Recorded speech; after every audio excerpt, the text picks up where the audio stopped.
Allez, c'est parti. Oui, donc bonsoir. Merci à toi, Karen, et au Centre social La Passerelle du Val d'Isole pour l'organisation de cette soirée avec un nouveau format. En fait, on s'essaye au format conférence en ligne, voir si ça répond, mais j'en suis sûre, à un besoin, à des besoins et à des demandes particulières. Donc ce soir, on se retrouve autour de la thématique des émotions. Vaste thématique, souvent assez intense pour nous, les parents.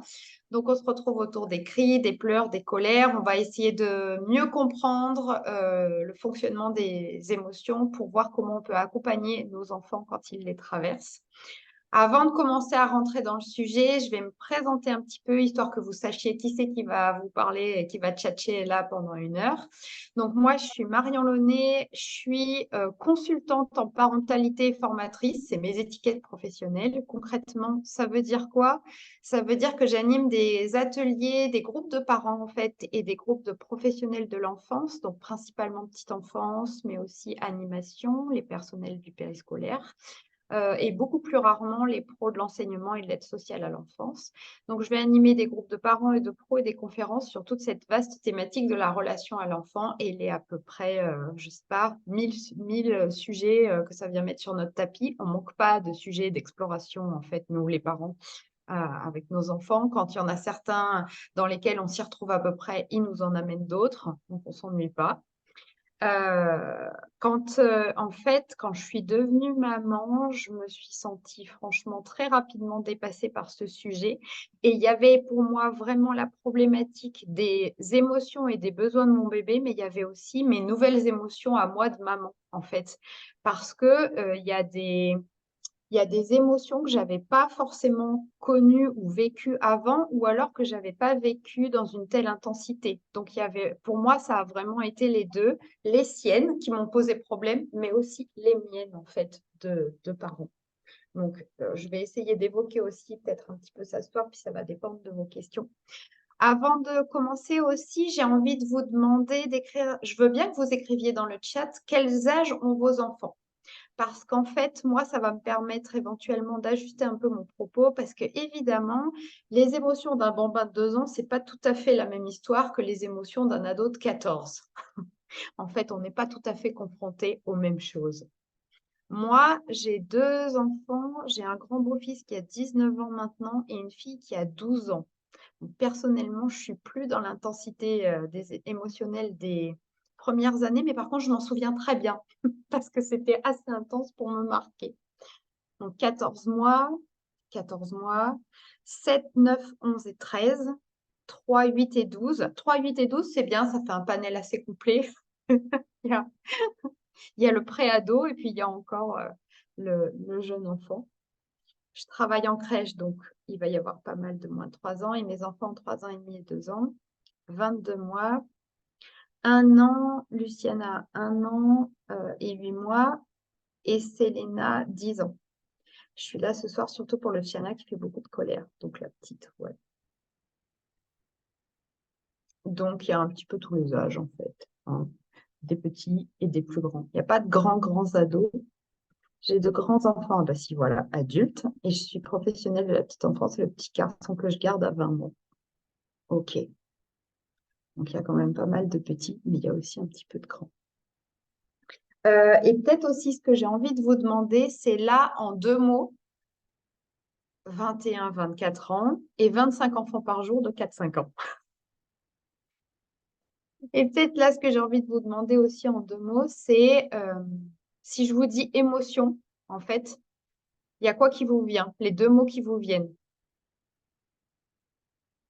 pour jauger un petit peu où vous en êtes avec ce sujet-là. Crise, pleure, ouais. Accueillir et accompagner, pleure. Moi, je crois que ce serait bruit ou volume sonore ou mal aux oreilles. Frustration, rire. Ok, ok. Bon, alors moi, ce soir, ce que je vais faire, c'est que dans un difficile à gérer, ouais, c'est pas facile. de naviguer avec les émotions de nos enfants. Déjà qu'avec les nôtres, c'est pas toujours simple, mais alors avec celles de nos enfants. Ce que je vais faire moi ce soir, c'est que dans un premier temps, en fait, je vous propose qu'on aille explorer ensemble qu'est-ce que c'est une émotion en fait. On va aller voir un petit peu l'anatomie d'une émotion, comment ça fonctionne, mieux comprendre en fait le fonctionnement du processus émotionnel, histoire d'y voir un peu plus clair. Et dans un deuxième temps, on ira voir, OK, qu'est-ce qu'on fait du coup quand ça se présente et on va parler d'écoute et d'accueil des émotions. OK, histoire de déblayer un petit peu le terrain pour, comme je vous disais, mieux le comprendre et du coup, essayer de mieux apercevoir comment on va pouvoir s'ajuster et comment on va pouvoir faire concrètement quand ça se présente. Donc, si j'essaye de définir une émotion, c'est quoi très concrètement? Ça va être une réaction physique parce que l'émotion, elle a vraiment une traduction corporelle. Il se passe des trucs dans le corps quand je vis et je traverse une émotion. C'est pas juste là-haut que ça cogite, hein. L'émotion, elle a une traduction corporelle. Donc, ça va être une réaction physique à un événement qui va soit avoir lieu dans l'environnement de l'enfant, enfin dans mon environnement. Par exemple, j'entends au loin quelqu'un qui crie ou il y a quelque chose qui tombe à côté de moi et qui casse, ça va me faire peur. Mais ça peut aussi être un événement qui se produit dans mon mental, c'est-à-dire que je suis en train de penser à je ne sais quoi et à un moment, il y a une pensée qui va générer une émotion.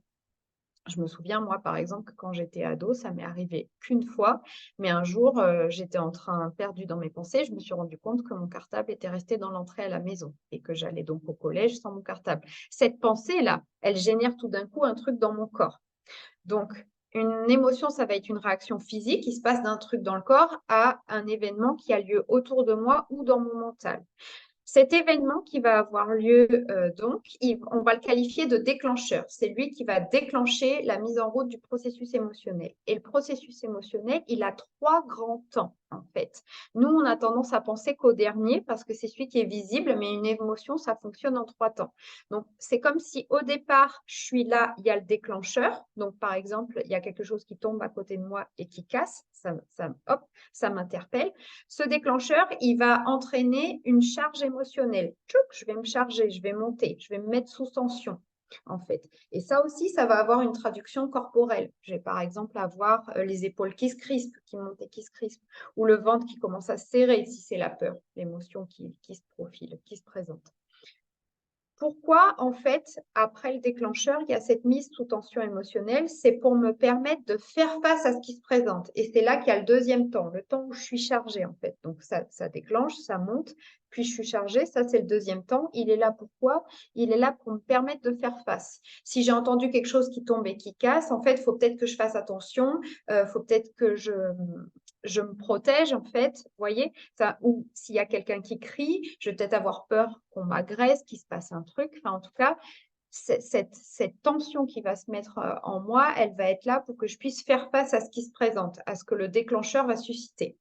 Et puis, donc, il y a eu le déclencheur, on est monté, on s'est mis sous tension, on a été tendu pour faire face, et il va y avoir le troisième temps de l'émotion, qui est la décharge. Parce que le corps qui s'est tendu, qui s'est chargé, on dit qu'il s'est chargé en fait, en tension, il va avoir besoin de pouvoir évacuer ces tensions, en fait, de les décharger, s'en libérer, pour pouvoir retourner, hop, redescendre, et retourner à ce qu'on appelle en bas le point d'équilibre. Le point d'équilibre, c'est un petit peu cet endroit où on est en tant qu'être humain quand on va bien. Vous savez, c'est ces jours où on est en fonctionnement un petit peu optimal, entre guillemets, les jours où on va bien, on est relativement de bonne humeur, on arrive à naviguer avec les petits challenges qui se présentent dans la journée, on est naturellement plutôt joyeux, plutôt coopératif, plutôt aimant. Nos enfants, quand ils sont à leur point d'équilibre, ils vont être plutôt dans des attitudes comme ça, naturellement joyeux, coopératifs et aimants. Et donc, l'émotion, en fait, le troisième temps de l'émotion, il va sans arrêt me proposer, enfin me permettre, nous, je vais parler pour nous tous, nous permettre et nous proposer d'essayer de retourner vers ce point d'équilibre en évacuant les tensions qui se sont accumulées suite à ce déclencheur-là, et on verra, il peut y en avoir plusieurs, aux différentes sources de tension, en tout cas, qui se sont présentées à moi et qui ont généré de la charge émotionnelle. Donc, l'émotion, elle est là pour nous permettre de retrouver aussi, de retourner vers cet espace où on a pleinement accès à un petit peu l'entièreté de nos ressources. Donc, quand on regarde le fonctionnement du processus émotionnel comme ça, enfin, Marion, je te Ouais, coupe. Il y a quelque chose qui a changé dans le son. On t'entendait ouais, très bien et d'un coup, on t'entend moins bien. c'est mieux là. Bah, ça fait comme si tu parlais de loin. Ah, c'est un problème ça. Tu m'entends pas bien là? Bah, on t'entendait très très bien et là, c'est comme si tu parlais de loin. Il n'y a pas un truc qui a bougé? Non, je fais que chez moi toute seule. Je vais Ah, débrancher mon micro, là, le on remettre. entend mieux. Là, on entend mieux. C'est mieux? Je vais Oui. tenir. Ok. J'en étais où? Je vais me retrouver. T'inquiète pas. Oui, quand on regarde en fait, quand on explore le fonctionnement du processus émotionnel et qu'on comprend mieux ce fonctionnement en trois étapes différentes, charge, euh, sous tension, décharge, on se rend compte que les émotions, elles sont vraiment là pour nous rendre service, pour nous permettre de retourner sans arrêt vers notre point d'équilibre. Seulement, nous, ce qui nous pose problème, c'est justement cette troisième étape où ça descend, parce que c'est là que ça va être visible, bruyant, et que ça va nous donner du fil à retordre, en fait, parce que c'est quand nos enfants vont évacuer les tensions accumulées et vont décharger, on dit qu'ils déchargent, vous avez sûrement entendu ça, qui vont pleurer, crier, je ne sais pas, selon l'âge, se rouler par terre, enfin, tout un tas de manifestations émotionnelles qu'on a tous pu observer en étant assez dépité la plupart du temps, surtout au début. Seulement, finalement, elles sont quand même de sacrément précieuses alliées parce qu'elles vont nous permettre sans arrêt d'évacuer toutes ces tensions. Il y a une autre image que j'aime bien pour imaginer ça. Pour imaginer ça, pardon, c'est comme si le déclencheur, si on prend un ballon de baudruche, vous savez, les ballons souples, là, gonflables, c'est comme si le déclencheur, en fait, il entraînait le gonflage du ballon, donc la mise sous tension du ballon. Première étape, le ballon se gonfle. Deuxième étape, il est tendu, il est gonflé. Troisième étape, ben, ce ballon, il va bien avoir besoin de se dégonfler en fait pour pouvoir retrouver sa souplesse initiale. Et donc, c'est là, dans la troisième étape, qu'il va falloir que ça sorte, comme l'air sort du ballon, et que ça s'exprime. Alors, évidemment, il y a, toutes les émotions ne sont pas aussi agréables ou désagréables à traverser. En général, dans les groupes, dans les conférences, enfin, dans les choses que j'anime, ce dont on a besoin de parler, nous les parents et aussi les professionnels, ce sont plutôt des émotions désagréables à traverser, donc les cris, les pleurs, les colères. C'est pour ça qu'en général, je les mets bien en haut dans le titre de la conférence. C'est pas forcément de la joie dont on a besoin de parler, c'est pas elle qui nous pose problème. C'est sûr que c'est plus inconfortable de traverser une vague de tristesse, par exemple pour mon enfant, parce que par exemple, elle va quitter sa copine au parc. Vous savez, l'exemple typique, on est au parc, ils sont en train de jouer, il va falloir qu'on rentre. C'est sûr que pour mon enfant, ça va être plus inconfortable, et pour moi aussi par ricochet, de traverser une vague de tristesse que d'être envahi par la joie à l'idée d'être invité le week-end prochain à son anniversaire. Hein. Il n'empêche que moi, j'aime bien faire une précision que je trouve peut-être anecdotique, mais moi, je la trouve vraiment importante. Je trouve que c'est intéressant d'essayer d'éviter vraiment de parler d'émotions positives et négatives. Parce que, en fait, quand on parle d'émotions positives et négatives, ça résonne un petit peu comme si l'enjeu, c'était quand même de parvenir à vivre uniquement des émotions positives. Or, quand on comprend un peu mieux comment fonctionne justement le processus émotionnel, de toute façon, la vie, elle va mettre sur le chemin de nos enfants, sur le nôtre, enfin sur le chemin de tout un chacun, j'ai envie de dire, tout un tas d'expériences plus ou moins évidentes à traverser, voire plus ou moins carrément difficiles. Et c'est l'entièreté du panel des émotions qui va nous permettre et leur permettre de traverser toutes ces expériences, voire d'en récupérer quand ce sont des choses qui sont très désagréables ou difficiles. Donc, c'est peut-être une subtilité de langage, mais moi, je trouve ça important. Euh, on va avoir besoin tout au long de notre vie, et nos enfants aussi, de l'entièreté du panel des émotions. Quand on parle des émotions, il n'y a pas à être comme une quête, à pas vivre de colère et pas vivre de tristesse. Quand il y en a trop, oui, peut-être, on va essayer de comprendre pourquoi il y en a tout le temps. Mais vous voyez, c'est pas possible d'être toujours dans la joie, en fait, ou dans des émotions qui vont être agréables. Alors, il y a cependant, oui, et si jamais à un moment vous avez des questions, hein, vous n'hésitez pas à les noter dans le chat. Hein, comme ça, j'y réponds au fil. je l'ai sous les yeux, j'y réponds au fil de l'eau.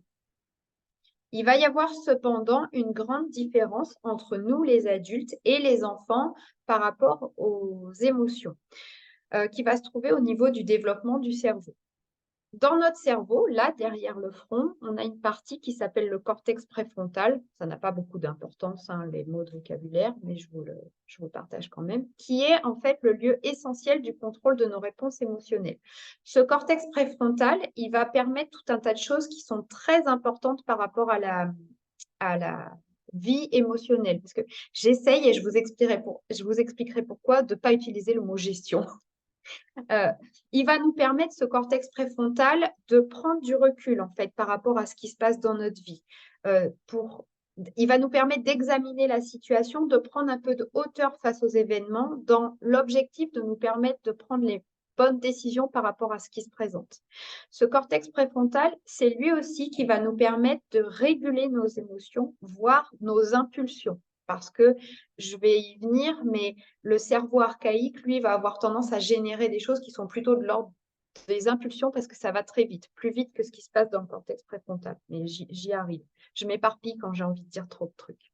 Ce cortex préfrontal, c'est lui qui va nous permettre d'analyser ce qui se passe pour savoir ce qu'il convient de faire, pour nous ajuster en fait. C'est pour ça qu'on dit qu'il permet aussi ce qu'on appelle la réévaluation, c'est-à-dire la capacité à modifier notre grille de lecture des événements. Donc ça, c'est permis par cette zone du cerveau qui est derrière notre front, qui s'appelle le cortex préfrontal. À l'intérieur du cortex préfrontal, il y a une sous-partie qui s'appelle le cortex orbitofrontal, qui lui, en fait, va avoir un rôle déterminant dans la construction de notre vie relationnelle. Pourquoi? Parce que c'est lui qui va permettre la mise en place et le développement des capacités d'empathie. L'empathie, très rapidement, si je la définis, c'est la capacité à comprendre, à sentir et à comprendre ce que vit et traverse l'autre, ce qui se passe pour l'autre, en fait. Ça va être vraiment la capacité à comprendre ce que vit et ce qui se passe pour l'autre dans sa vie intérieure, son ressenti intérieur, et donc notamment en termes d'émotion. Ce cortex orbitofrontal, c'est aussi lui qui va permettre le développement de ce qu'on appelle le sens moral, c'est-à-dire s'y retrouver un petit peu entre ce qui est bien, entre guillemets, et ce qui est mal, ce qui est juste et ce qui n'est pas juste. Et puis, c'est lui qui va tout simplement être le siège de à peu près l'entièreté des facultés qui vont participer à nos relations avec les autres. C'est pour ça qu'on l'appelle le siège des compétences sociales. Or, ce qui est très intéressant à savoir pour nous, c'est que cette partie-là du cerveau, donc le cortex préfrontal qui contient le cortex orbitofrontal, c'est la dernière partie de notre cerveau à débuter et à terminer sa maturation. Ça veut dire que cette partie-là du cerveau, chez l'enfant, elle commence sa maturation entre 5 et 7 ans. Donc avant, les compétences qui sont permises par cette zone-là du cerveau sont carrément pas accessibles à l'enfant. Et accrochez-vous bien, cette zone-là du cerveau, elle termine sa maturation au début de l'âge adulte, donc aux environs de 25 ans. Je trouve ça hyper intéressant, cette précision, parce qu'on a souvent tendance à attendre des adolescents, de nos ados, qu'ils vivent, traversent et gèrent leurs émotions de la même manière que nous, les adultes. Mais en fait, certes, on a avancé depuis qu'ils avaient 4 ans, mais on n'en est quand même pas aux capacités qui sont permises par la maturation cérébrale d'un adulte, en fait. Donc, les adolescents n'ont toujours pas l'entièreté de ces compétences qui sont présentes. C'est en cours, ouais, bien sûr, de développement et d'acquisition, mais ce n'est pas encore complètement là. Donc, c'est en ça que je trouve intéressant de connaître la date de la fin, enfin, la date, pardon, l'âge approximatif de la fin de maturation de cette zone du cerveau. Et ce qu'on appelle l'immaturité, donc ce qu'on appelle l'immaturité cérébrale, c'est-à-dire le fait qu'avant 5-7 ans, cette zone-là, elle n'a carrément pas commencé à maturer et que après, au fil des années, elle va maturer petit à petit, mais elle n'est pas encore mature. C'est ce qui va expliquer, en fait, c'est ce qui va nous permettre de comprendre, notamment avec les très jeunes enfants, que les capacités permises par ces zones du cerveau sont carrément pas accessibles. Donc, le jeune enfant sous 5-7 ans, il peut ni prendre du recul sur ce qu'il vit, ni différer ses ressentis émotionnels. On dit souvent que les jeunes enfants n'ont pas de filtre émotionnel, en fait. L'émotion, à l'intérieur d'eux, elle elle sort comme elle se présente à l'intérieur. Eux, ils n'ont pas encore de capacité à filtrer. Alors que nous, adultes, il y a quelque chose qui va nous agacer dans le comportement de nos collègues, notre conjoint, nos enfants. On va avoir la capacité, selon les jours, de relativiser un petit peu ça et puis de ne pas se mettre à leur hurler dessus. Vous voyez. L'enfant, ça se présente, ça s'exprime. Comme ça se présente, c'est brut en fait. Il y a pas, entre les deux, il n'y a pas de filtre. Et c'est ça qui va nous permettre qui nous permet de comprendre pourquoi dans les premières années de l'enfant, c'est si intense en fait. Et pourquoi l'enfant n'arrive pas un petit peu à réguler ce flot émotionnel.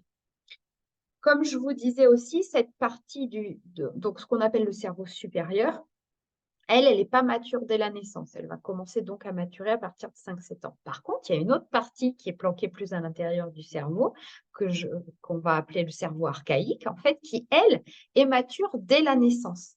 Et cette partie-là, en fait, c'est elle qui va générer, face à une situation interpellante qui se produit dans l'environnement de l'enfant, c'est elle qui va avoir tendance à générer 3 réactions assez automatiques et assez rapides qui vont être l'attaque, la fuite ou ce qu'on appelle la sidération. C'est pour ça, je vais prendre un exemple, que quand un bambin de 2 ou 3 ans, même encore à 3-4 ans, se fait piquer un jouet des mains, à peu près du tac au tac, on va pouvoir observer ces 3 réactions potentielles. C'est-à-dire que soit il va se lancer à la poursuite de celui qui lui a piqué le jouet en mode attaque pour récupérer sa petite voiture, par exemple, soit il va fuir, alors souvent en pleurant, c'est-à-dire qu'il va partir en pleurant, il va fuir l'endroit, la situation, la personne qui lui a piqué la voiture. Soit, troisième possibilité, vous savez, parfois on a des enfants où on a l'impression qu'ils n'ont comme pas de réaction. Ils se sont fait piquer le jouet des mains et ils sont là, juste ils regardent leurs mains vides et il se passe comme rien. En fait, c'est ça qu'on appelle la sidération, c'est-à-dire qu'ils sont comme figés par ce qui vient de se passer. Et donc, tant que le cerveau supérieur ne va pas être en capacité de moduler un petit peu le fonctionnement du cerveau archaïque qui, lui, va très vite, eh ben, on va avoir tendance, selon les situations qui vont se présenter, à pouvoir observer ces 3 types de réactions possibles chez les jeunes enfants, selon les caractères, selon les situations, qui vont être l'attaque, la fuite, la sidération. Et ça va être au gré de la maturation du cerveau supérieur que l'enfant va pouvoir moduler un petit peu ces 3 modes de réponse émotionnelle. Je pense notamment aux enfants, enfin moi, mon beau-fils était calme jusqu'au moment où il partait en mode attaque. Et donc, ça s'est produit pas mal quand il était petit, je dirais jusqu'à 5-6 ans. Et puis, à un moment, ça s'est arrêté, cette tendance qu'il avait de rentrer dans la personne quand il y avait une situation où ils n'étaient pas d'accord, enfin, dans l'autre enfant, en fait, où il y avait un désaccord, un début de conflit, parce que, hop, le cerveau supérieur s'est mis à maturer et petit à petit, il a réussi à gérer ce genre de situation autrement, en fait. Ça vous parle?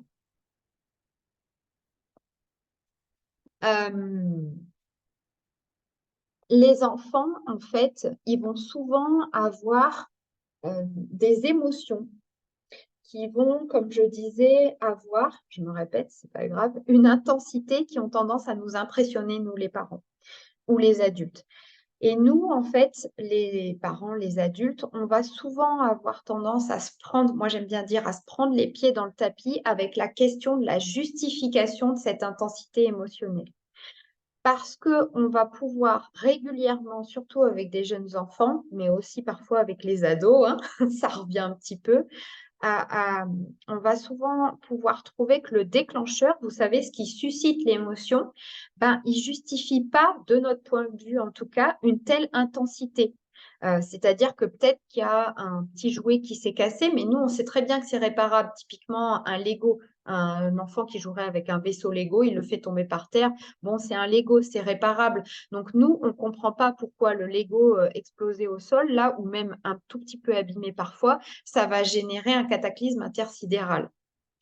Ça, en fait, c'est vraiment expliquer, enfin, ce qui nous permet de comprendre ça, c'est ce dont on vient de parler, c'est cette immaturité cérébrale qui fait que l'enfant n'a pas de filtre. Et en général, lui, quand il est triste, c'est souvent tout de suite proche du désespoir. Enfin, je caricature un peu, je force le trait parce que je fais des généralités, bien sûr. Et quand il est en colère, c'est pas qu'un peu, hein.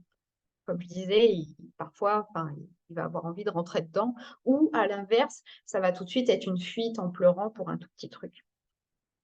Donc ça, c'est vraiment l'immaturité cérébrale qui va nous permettre de comprendre pourquoi les enfants ont tant d'émotions et d'une telle intensité. Donc c'est le premier éclairage que je trouve vraiment central. Il faut que je surveille l'heure, il faut que je me bouge. 1 heure, c'est très court. Ensuite, il y a une deuxième info que j'ai envie de vous partager, que je trouve vraiment éclairante par rapport au fonctionnement des mécanismes émotionnels. C'est ce qu'on appelle le syndrome du biscuit cassé. Je ne sais pas si vous avez déjà entendu parler du syndrome du biscuit cassé, non, même toi, mais tu connais la chose, j'en suis sûre, seulement tu l'appelles peut-être pas comme ça. Le syndrome du biscuit cassé, c'est quoi? C'est-à-dire que habituellement, quand je sors un biscuit cassé en deux du paquet de gâteaux pour le goûter, bah c'est pas grave. La plupart du temps, mon enfant il prend les 2 morceaux et il mange son gâteau en 2 morceaux au lieu d'un. Seulement, il y a ces jours où le biscuit cassé va provoquer un cataclysme intersidéral aussi. En fait, ce qui se passe, c'est que ce biscuit cassé, c'est un petit peu comme la contrariété de trop qui va permettre de décharger toute la frustration qui s'est additionnée en fait tout au long. Alors, ça peut être tout au long de la journée, mais peut-être aussi tout au long de la semaine ou tout au long d'une période donnée, comme par exemple une période de déménagement ou une période où papa ou maman ont été malades ou une période, vous voyez, où en fait, l'enfant a mis un petit peu en sourdine parce que peut-être il y avait aussi des tensions dans le couple parental, ce qui arrive chez tout le monde, inévitablement. Et donc, ça s'est accumulé parce qu'il a compris que là, il ne pouvait pas décharger. Ça s'est accumulé donc au fil d'une journée, d'une semaine, d'une période. Et à un moment, il va falloir que ça sorte. Et ce biscuit cassé, bah, c'est la goutte d'eau qui va faire déborder le vase de l'enfant qui s'est rempli petit à petit tout au long de moments plus ou moins délicats qu'il a traversés. Chez l'enfant, enfin, ça dépend des enfants, mais plus l'enfant est jeune, plus forcément ce vase est petit et plus il se remplit vite et donc plus il a besoin de se vider souvent. Ouais, j'ai entendu un bruit. Le biscuit cassé, c'est donc l'occasion d'évacuer les tensions qui se sont accumulées. Ok. Et souvent, ce phénomène, il va se produire, cette situation un petit peu du biscuit cassé, de la goutte d'eau qui fait déborder le vase, le petit événement qui provoque la vague émotionnelle alors que l'événement était pour nous quasiment insignifiant. Ça va avoir tendance à se produire évidemment, particulièrement avec nous les parents. Et selon qui s'occupe le plus de l'enfant, alors dans la plupart des familles, c'est souvent la maman qui est la plus présente avec les enfants, mais il y a des familles où c'est inverse, enfin où c'est l'inverse de ce qu'on croise le plus souvent, c'est le papa. En tout cas, ça va avoir tendance à se produire particulièrement avec les parents et particulièrement avec la personne qui passe le plus de temps avec l'enfant. Donc, c'est un petit peu ce qui va faire, et ça va générer, en fait, ça va être assez difficile parce que c'est ce qui va faire que quand je vais chercher mon enfant qui a passé la journée, par exemple, ou un moment de la journée avec les grands-parents ou chez une amie, en fait, vous savez, c'est là que parfois on va pouvoir entendre, ah bah ça s'est très bien passé, et puis chez moi, il a très bien mangé, ou il a fait la sieste sans problème. Et nous, on arrive et là, ça commence à partir en cacahuète, en fait. Donc, toute la journée, la personne nous dit, mais non, ça s'est très bien passé toute la journée. Et nous, on arrive et ça commence tout d'un coup, comme par hasard, beaucoup moins bien se passer. Ça, c'est difficile pour nous en tant que parents, mais il y a une explication très simple et c'est pas du tout parce qu'on est des mauvais parents, mais c'est vraiment difficile parce qu'on se demande qu'est-ce qu'on fait, qu'est-ce qui fait pour que quand on est là, en fait, ça parte en cacahuète? Est-ce qu'on est des mauvais parents? Est-ce que les autres s'y prennent mieux que nous? C'est source de pas mal de culpabilité et d'interrogation. En fait, la raison, elle est toute simple, c'est que nous, les parents, on est ce qu'on appelle les personnes d'attachement principal des enfants. Et les enfants, ils vont, mais enfin, pas que les enfants, mais je vais rester sur eux, sinon je vais partir encore dans tous les sens. Les enfants, en fait, les personnes avec lesquelles ils se sentent le plus en sécurité, ce sont leurs personnes d'attachement principales. Dans le système d'attachement, on est rangé sur une échelle. En fait, il y a les personnes d'attachement principales, les personnes d'attachement secondaire. C'est pas du tout une question d'amour, c'est une question de lien, de soins et donc de sécurité.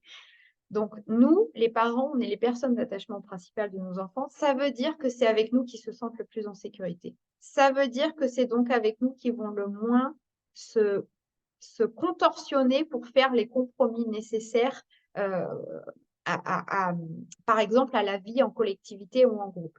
Et donc, quand nous, on arrive, ils commencent à lâcher un petit peu les efforts qu'ils ont faits pour que nécessite en fait la vie avec l'autre. Et c'est là donc que ça va commencer à sortir. C'est quand on arrive, ce qui s'est accumulé lié à tous les efforts qu'ils ont fait pour réussir à fonctionner avec l'autre, que ce soit les copains, que ce soit la collectivité, que ce soit les grands-parents, et ben ça va commencer à s'exprimer à ce moment-là. En fait, ça va remonter et ça va sortir. Donc c'est en général pour ça que c'est nous qui récoltons, entre guillemets, les décharges émotionnelles. Et c'est pour ça que ça va être en fait les grandes émotions, les cris, les pleurs et les colères. Ça va surtout être avec nous les parents. C'est pas parce qu'on s'y prend mal, c'est pas parce qu'on est des mauvais parents, c'est parce qu'on tout simplement c'est avec nous que nos enfants se sentent le plus en sécurité. Donc, limite c'est une preuve de sécurité dans la relation.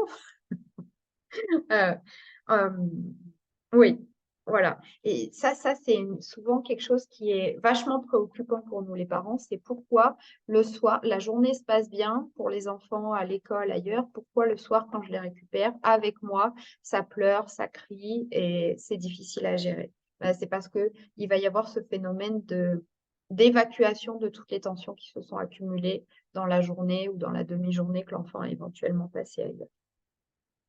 Ça va? Du coup, ce que j'ai envie de vous demander, moi, avant de passer un petit peu à la suite et de continuer à dérouler mon fil, c'est dans le chat, je veux bien que vous me mettiez quelles sont les émotions qui sont de vos enfants qui sont les plus pénibles pour vous à accueillir, en fait. Qu'est-ce qui est le plus difficile en termes d'émotions pour vous aujourd'hui avec vos enfants ou avec un de vos enfants? Parce qu'en plus, quand on a une fratrie, c'est pas toujours pareil. Avec tel enfant, ça va être tel type de situation et telle émotion, et avec tel autre enfant, ça va pas être la même chose. La colère, ouais, souvent c'est assez intense, la colère. Les colères pour tout et pour rien. Chez les petits, en fait, chez les jeunes enfants, il y a quand même un sacré paquet de sources de frustration qui se présentent tout au long de la journée. Et comme ils ont un tout petit vase pour tamponner face à cette situation-là, en fait, bah, ils sont souvent en train de traverser de la frustration et donc d'être en colère. Moi, en fait, Chourné, il est très chouineur. Ouais, il a 7 ans, les colères pour tout et pour rien. Oui, donc normalement, ça devrait être le moment où, après, chaque cas est particulier, mais ça devrait commencer un petit peu à bouger. La chouinerie, moi, je trouve ça très intéressant parce que j'ai l'impression, alors encore une fois, là, je fais des généralités, il faudrait à chaque fois pouvoir parler de l'enfant en particulier et pouvoir être plus précis, hein. Mais la chouinerie, en tout cas, moi, ce que j'avais remarqué avec ma fille, c'est que j'avais vraiment l'impression que, vous savez, l'expression d'une vague émotionnelle, c'est comme si la porte s'ouvrait et que la vague émotionnelle sortait. La chouinerie, j'ai l'impression que la porte, elle faisait ça, mais elle n'arrivait pas à s'ouvrir. Elle était juste entrouverte. Et donc, en fait, ça sortait un tout petit peu par un tout petit peu, mais pendant longtemps. Donc, Mila, elle était là. Non, je veux pas ça. Non, je suis pas d'accord. Et j'avais l'impression, je me disais, mais quand est-ce qu'elle va l'ouvrir, cette porte, y aller, puis qu'on puisse passer à autre chose? Parce que écouter, et traverser, écouter la vague émotionnelle de son enfant, c'est inconfortable, mais en général, ça dure pas 3 heures. Que la chouinerie, en tout cas avec Mila, ça pouvait durer longtemps. Et ça avait vraiment tendance à m'agacer. Donc, je me disais, il faut qu'on ouvre la porte là, il faut qu'on y aille parce que moi, j'en ai marre d'entendre que ça s'évacue un tout petit peu par un tout petit peu. Donc, je ne sais pas si ça peut être ça, ou comme si elle cherchait un déclencheur, en fait. Elle est pleine, en fait, enfin, pleine d'émotions, de tensions, et elle arrive pas. C'est comme si elle cherchait un truc pour pouvoir évacuer sa goutte d'eau, en fait, qui va faire déborder son vase. Et tant qu'elle ne l'a pas trouvé, non. Le non systématique pour tout et le fait qu'il n'arrive pas à exprimer ce qu'il ressent. Oui. Et en fait, c'est hyper intéressant que justement tu évoques le fait qu'il n'arrive pas à exprimer ce qu'il ressent, ça arrive à ce vers quoi je vais aller. C'est l'importance pour nous en tant qu'adultes, l'intérêt en tout cas pour nous en tant qu'adultes, d'essayer de mettre des mots sur ce qui se passe pour nos enfants en termes d'émotions. Parce que eux, en fait, c'est pas enfin, c'est pas conscientisé du tout quand ils sont petits, en tout cas. Ça se présente, ils traversent l'émotion, ça s'exprime. Mais au fur et à mesure, nous, les parents, on travaille avec des objectifs à hyper long terme, hein, à 20-25 ans. Au fur et à mesure, en fait, nous, ce qu'on va essayer de l'aider à construire, c'est la capacité à mettre des mots sur ce qu'il ressent. Même si mettre des mots, ça n'exclut pas le fait de traverser l'émotion. Vous vous souvenez, je vous ai dit, l'émotion, ça a une traduction physique corporelle. Je peux pas, enfin, mettre des mots, c'est important, mais je peux pas juste traverser ma souffrance quand je souffre vraiment, juste en disant que je souffre. Il va y avoir forcément euh, une traduction corporelle, souvent avec la souffrance, ça va être des pleurs, mais pas que, ça peut être des tremblements, on peut transpirer aussi quand il y a des émotions. Enfin, il y a un truc qui se passe dans le corps. Mettre des mots, c'est super intéressant, mais juste, je veux nuancer en disant que l'objectif, c'est pas juste d'exprimer ses émotions qu'avec des mots. C'est de plus rouler par terre, on est d'accord, mais je pense que vous, comme moi, on se roule plus par terre quand on est en colère. Mais en tout cas, c'est de s'autoriser aussi à pleurer, à évacuer la tension d'une autre manière qu'en se roulant par terre, mais en se fermant pas au fait qu'il y a cette traduction corporelle. Attendez, je me suis perdue, j'en étais où? Oui, c'est hyper intéressant pour nous de mettre des mots parce que petit à petit, au fil des années, on va accompagner l'enfant à mieux discerner ce qui se passe en lui et à pouvoir lui aussi mettre des mots dessus. Et il a besoin de nous, en fait, pour ça. Qu'on parle, en fait, que nous, on mette des mots sur nos émotions, mais qu'on mette aussi des mots sur les siennes. Donc, des choses comme ouais, là, c'est difficile pour toi, t'es vraiment énervé de ne pas réussir à mettre ta chaussure. Je pense à un bambin qui en est au 4e essai, qui va piquer une crise de colère.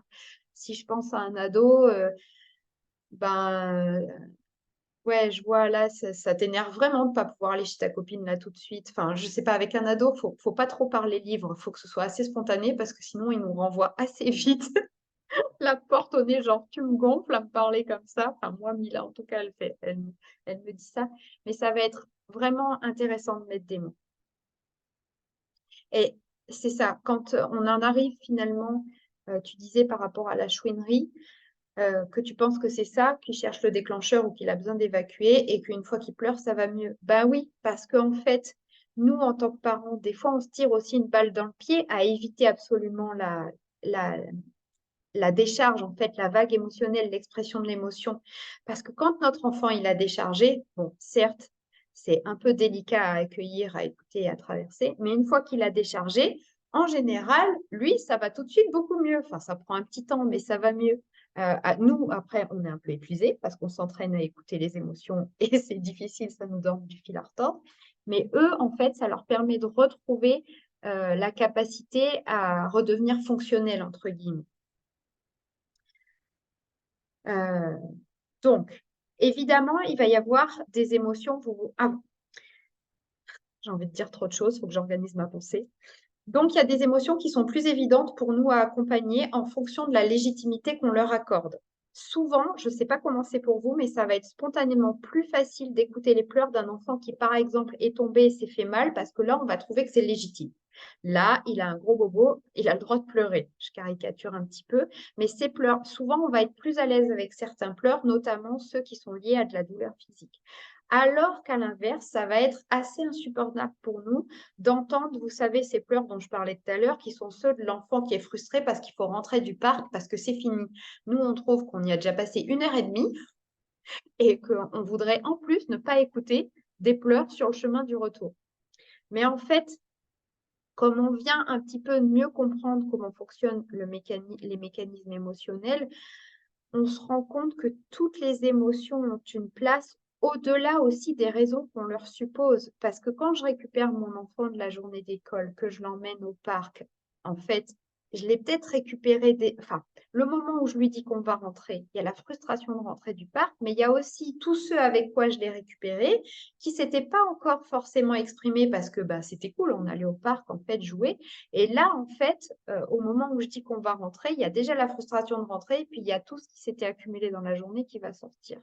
Donc, déjà, toutes les émotions ont une place. Après, c'est pas parce qu'on traverse une vague émotionnelle que tous les comportements sont acceptables, mais toutes les émotions, elles, à partir du moment où une personne la ressent, c'est que en fait, elle est juste. À partir du moment où quelqu'un ressent une émotion, c'est juste. Ce qu'on fait derrière en traversant cette émotion, ça, il y a des choses qui sont pas OK, on va poser la limite. Mais je me suis encore perdue. Toutes les émotions ont leur place. Et puis, on n'est pas toujours sûr, en fait, de ce qui provoque vraiment l'émotion. Avec cette histoire de biscuit cassé, en fait.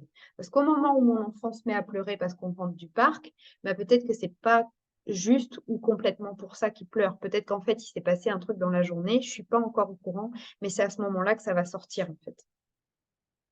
Nous, ce qu'on va pouvoir essayer de faire en tant que parent, déjà, une première chose, c'est d'éviter le pourquoi. Pourquoi tu pleures? Parce que l'enfant, souvent, il n'est pas, enfin, selon son âge, alors plus grand, ça devient peut-être possible, mais selon son âge, il n'est pas forcément en capacité de répondre à cette question parce qu'il sait pas toujours vraiment. Parfois, il sait, mais parfois, il ne sait pas lui-même parce que ça s'est accumulé, ça s'est emmêlé à l'intérieur de lui. Il n'est pas capable de nous expliquer pourquoi il pleure. Et puis, en plus, ce pourquoi, on va chercher à l'éviter parce qu'il va avoir tendance à amener une dynamique de justification. Derrière pourquoi tu pleures, en fait, il n'y a pas vraiment bah, qu'est-ce qui se passe pour toi? Il y a plutôt est-ce que tu as une bonne raison de pleurer? Vous voyez, il y a un truc qui se positionne pas hyper tranquillement par rapport aux émotions. Ça envoie pas le message que l'émotion est OK. Donc, on va essayer déjà de retirer le pourquoi. Et puis, quand l'enfant est tout petit, de toute façon, concrètement, ça sert à rien. Et parce qu'il va pas pouvoir nous dire. Et même moi, en tant qu'adulte, si je prends l'exemple, je rentre d'une journée qui a été un peu compliquée au travail, je vais m'agacer avec mon conjoint à la maison. S'il me dit, mais pourquoi tu réagis comme ça? Ben, je suis pas, déjà moi en tant qu'adulte, je ne sais pas si vous sentez, mais je suis pas toujours en capacité d'expliquer tranquillement et objectivement pourquoi là je réagis comme ça. Il va me falloir redescendre un petit peu avant de pouvoir le faire. Donc, on va essayer d'éliminer le pourquoi qui est trop complexe et qui amène une dynamique de justification. On va plutôt essayer de questionner d'une manière différente. Qu'est-ce qui se passe? Qu'est-ce qui t'arrive? Là, tu te sens triste en fait. Enfin, voyez, essayez de questionner. Parce que tout de suite, ça va mettre une intonation différente en fait dans ce qui va se passer. Et puis, de toute façon, nos enfants, ils vont vraiment avoir besoin, quand ils sont aux prises avec une vague émotionnelle, ils vont avoir besoin d'aide à la traverser, en fait. Ils vont avoir besoin de notre présence d'adultes qui écoutent, qui éventuellement met des mots. C'est à sentir et à ajuster en fonction de l'âge de l'enfant. Parce que je vous dis, quand ils sont ados, parfois, il vaut mieux pas trop dire grand-chose ou faire attention à ce qu'on dit. Pourquoi? Parce que cette présence, en fait, elle va permettre de les sécuriser dans la traversée de la vague. Surtout quand ils sont petits, en fait, c'est hyper inconfortable. Je ne sais pas si vous avez déjà testé, votre enfant pleure ou est en colère. Ça vous agace. Au bout d'un moment, de toute façon, ce que vous faites, ça n'arrête pas la vague émotionnelle. Donc, vous vous dites, bon, bah, je vais faire autre chose, quoi. Je vais faire la vaisselle ou quoi. Et quand vous quittez la pièce ou vous quittez le champ visuel de votre enfant, ben, l'intensité des cris ou des pleurs va augmenter. Parce qu'en fait, l'enfant, ça l'insécurise encore plus que dans cette traversée déjà délicate, on parte. Donc, les enfants ont vraiment besoin de notre présence quand ils traversent des vagues émotionnelles pour en fait, ce que les neuroscientifiques observent et mesurent, c'est que notre présence, c'est cette posture d'écoute, d'accueil bienveillante et empathique, en fait, de ce qui se passe pour l'enfant. C'est ça qui va permettre au fameux cortex préfrontal, là, de maturer de manière optimale. Donc, en gros, quand j'arrive, parce que je n'y arrive pas tout le temps, de toute façon, il ne faut pas chercher à être la mère parfaite, c'est impossible. Il me semble que c'est impossible d'arriver à écouter tout le temps les émotions de mes enfants. Mais par contre, quand j'y arrive, ça va être hyper intéressant et je peux vraiment me féliciter, ouais, de ça, parce que clairement, je suis présente pour mon enfant. Ça lui permet de traverser la vague jusqu'au bout, ça le sécurise, et c'est ça qui va participer de manière très efficace au fait que le cerveau supérieur va pouvoir maturer et petit à petit se sentir moins, enfin, l'enfant, pour que petit à petit l'enfant se sente moins en alerte quand il est dans l'intensité d'une vague émotionnelle et qu'il puisse petit à petit arriver à relativiser par lui-même, si on recolle à ce que je partageais tout à l'heure. Et puis, en fait, le fait que j'écoute, j'accueille, ça va permettre de vachement renforcer la relation avec mon enfant, puisqu'il va sentir que ce qui se passe pour lui, ça a de la valeur et ça vaut le coup qu'on prenne le temps, même si c'est épuisant pour nous, hein, je le sais, de traverser ça ensemble, en fait. Donc, écouter ce que vivent et traversent nos enfants, accueillir les émotions. En termes techniques, c'est très simple. Ce sont des techniques d'écoute qu'on explore en atelier, enfin, dans diverses propositions qu'on nous fait à nous, les parents. C'est assez simple, en fait, hein, d'un point de vue technique au niveau de la théorie, mais ce qui va nous donner beaucoup de fil à retordre, c'est la mise en pratique. On va avoir besoin de beaucoup s'entraîner, on va beaucoup essayer, on va beaucoup se tromper, on va pas y arriver. Il y a les fois où on va y arriver un peu, les fois où on va avoir l'impression d'avoir fait un pas en avant, deux pas en arrière. C'est un vrai apprentissage pour nous, les parents, d'apprendre à écouter les émotions parce que souvent, ce qu'on va faire, c'est qu'on va essayer de donner quelque chose qu'on n'a pas beaucoup reçu, voire pour certains d'entre nous, qu'on n'a peut-être jamais reçu. Et donc, petit à petit, comme ça, au fil des générations, ça va réussir à avancer, à se construire. Moi, j'ai l'espoir que ma fille sera beaucoup plus douée que moi pour écouter les émotions de ses enfants. Mais ce que je trouve vraiment important de partager, c'est euh, euh, le fait d'être bienveillant aussi avec nous-mêmes sur ce chemin, parce que c'est pas un chemin évident.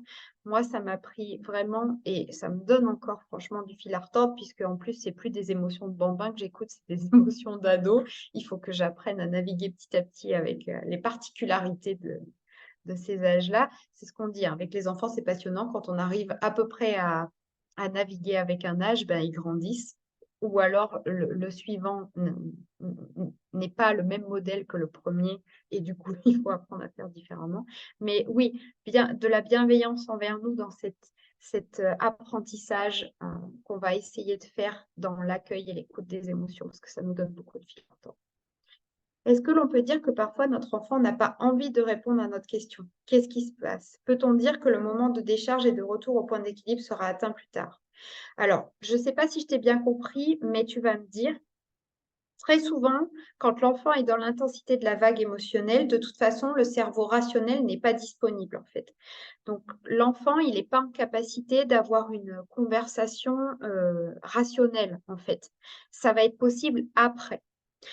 Donc, prendre le temps, quand l'enfant est dans la vague de tristesse ou de colère, en fait, c'est pas le moment. Enfin, ça dépend, hein. Ça dépend des situations et de l'intensité de la vague, mais en gros, c'est pas forcément le meilleur moment pour parler de ce qui a déclenché, de ce qui s'est passé, du contexte, enfin, des tenants, des aboutissants, hein, comme on dit, parce que là, il est dans la vague et donc son cerveau pensant n'est pas disponible. C'est des choses qu'on va pouvoir faire à froid une fois qu'on est redescendu.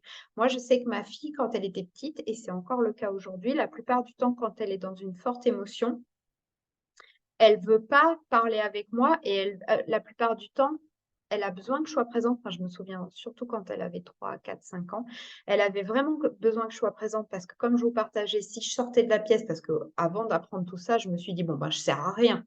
Donc, je vais aller faire autre chose.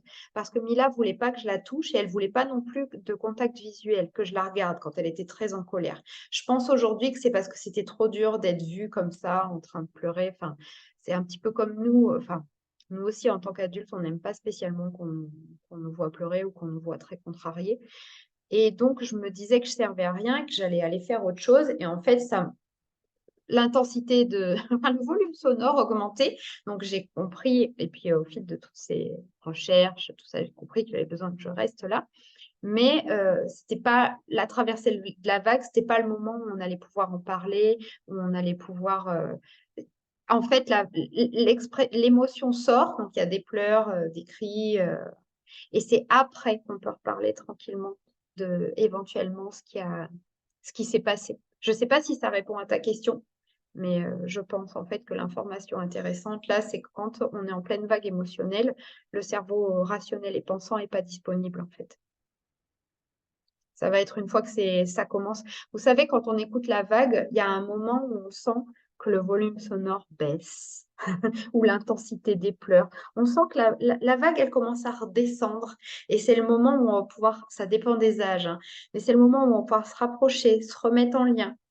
Et une fois que ce sera redevenu plus tranquille, soit on peut reparler maintenant, parce que selon le contexte, c'est intéressant de reparler maintenant avec l'enfant de ce qui s'est passé, soit parfois, selon l'âge et le contexte, encore une fois, ça peut être le lendemain ou le surlendemain, une fois que c'est vraiment qu'il n'y a plus de tension ou de charge émotionnelle par rapport au sujet et qu'on peut en parler vraiment tranquillement.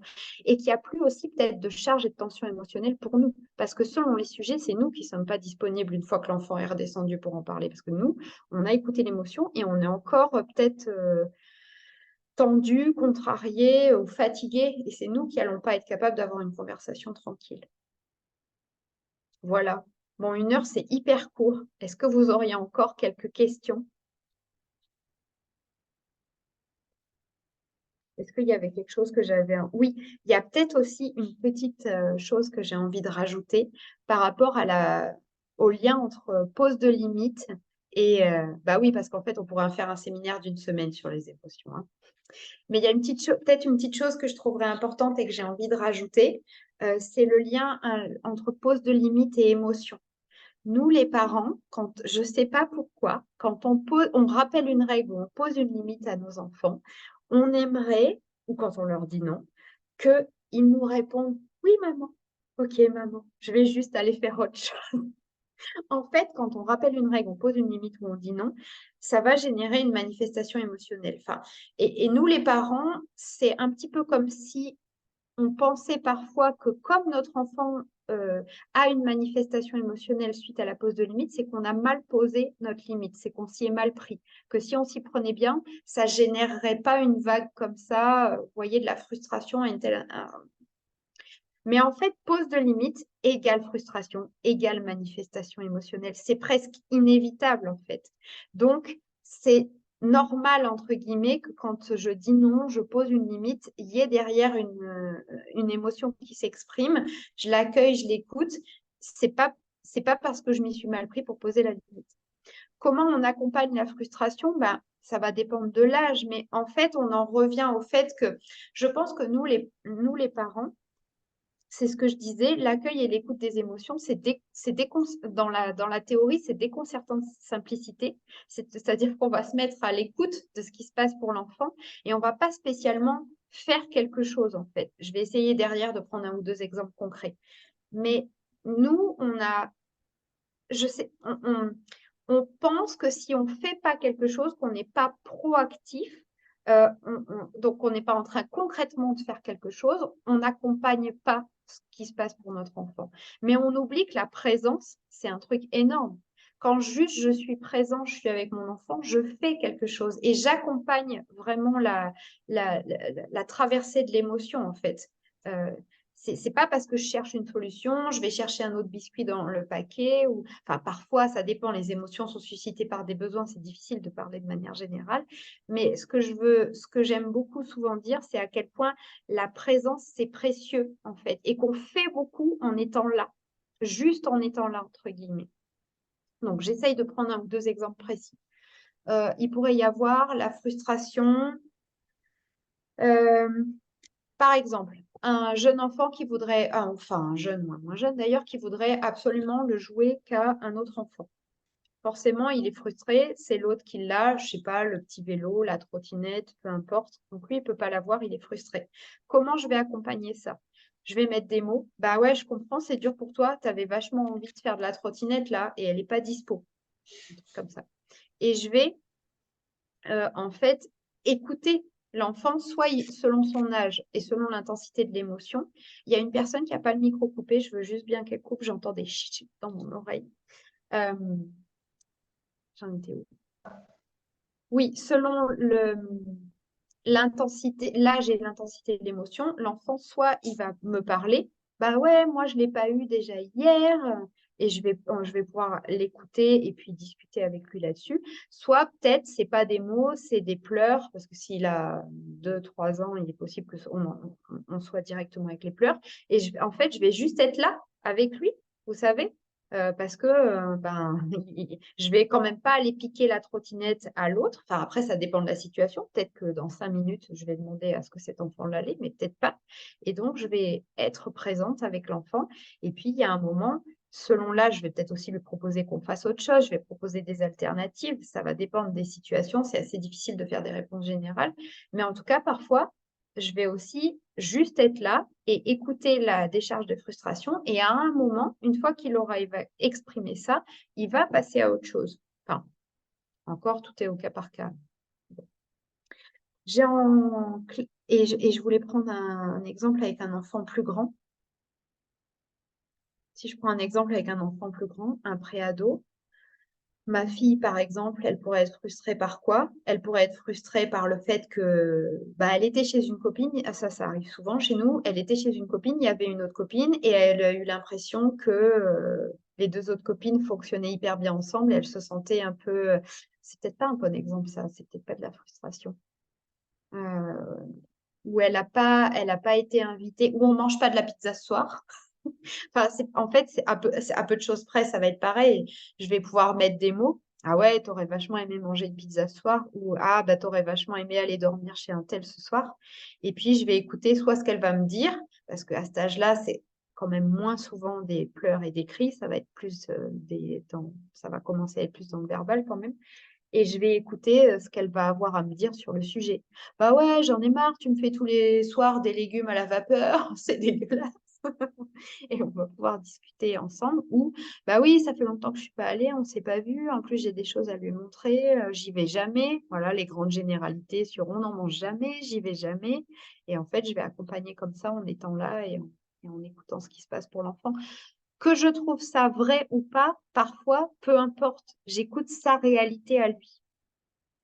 Et une fois qu'il sera redescendu, on pourra en reparler avec peut-être aussi le fait que j'amène ma vision des choses. J'ai en classe un enfant à besoin particulier, niveau émotion, frustration, c'est très compliqué. Souvent, le fait de le serrer contre moi l'apaise. Ouais, alors, en fait, nous, les êtres humains, on fonctionne, ce qui fonctionne très bien entre nous, c'est ce qu'on appelle la co-régulation.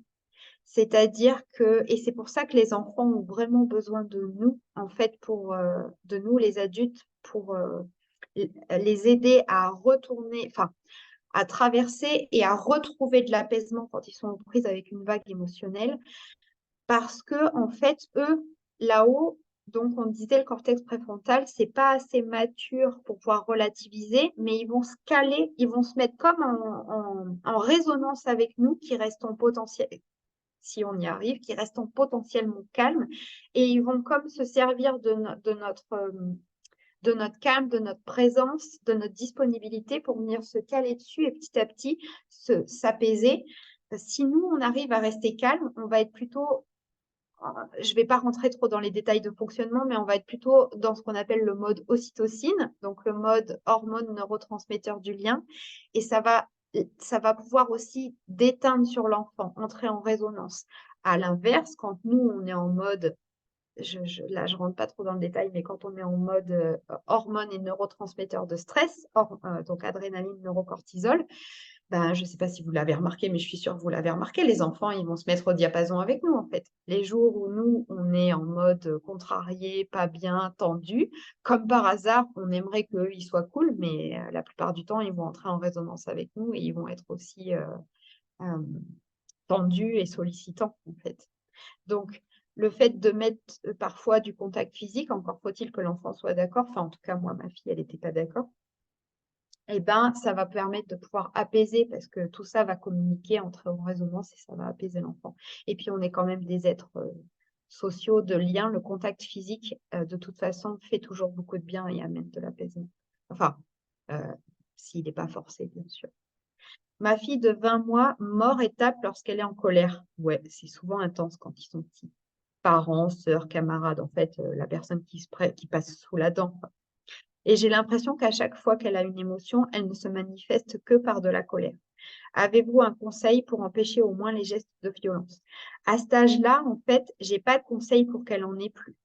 Parce que en fait, c'est très courant. euh, Tu vois.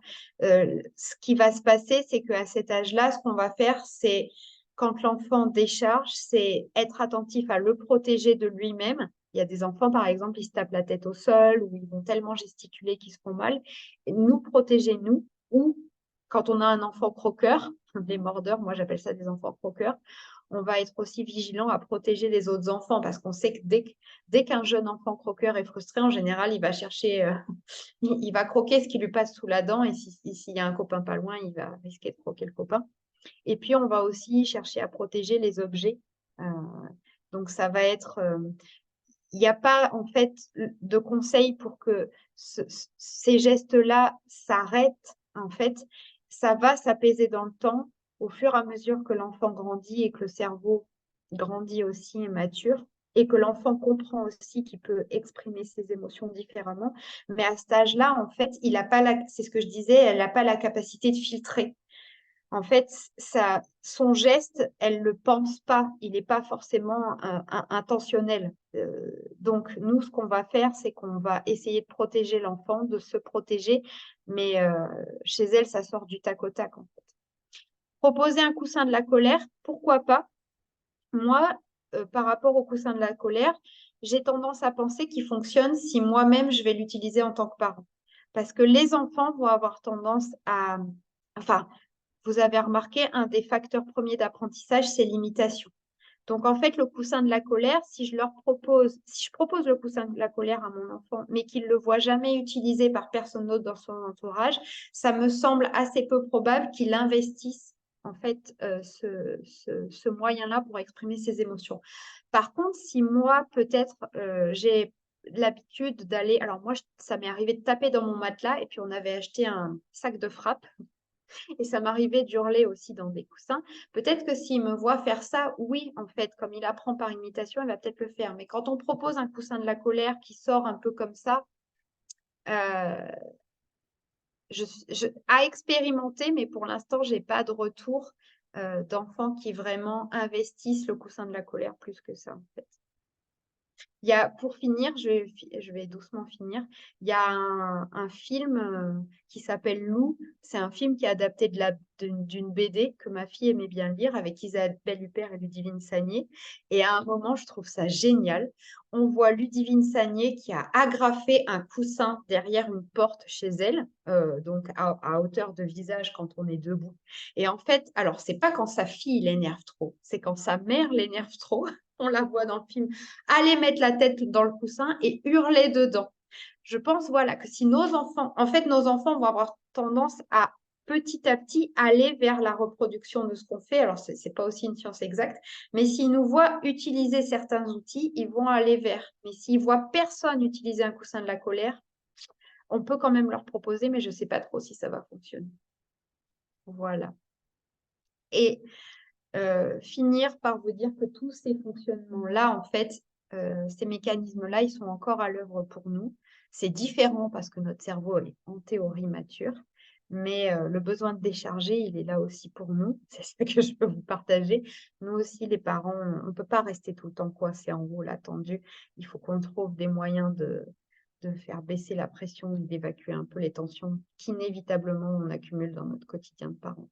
Donc, il y a aussi cette question-là pour moi, comment moi, en tant que parent, je navigue avec mes émotions. Parce qu'il y a comment je navigue avec celles de mes enfants, mais il y a comment je navigue avec les miennes aussi. Bon, voilà. Comme je vous dis, on pourra en parler une semaine, hein. Mais pour une heure, j'ai essayé de faire avec quoi peut-être vous repartez vite fait dans le chat. Et puis on va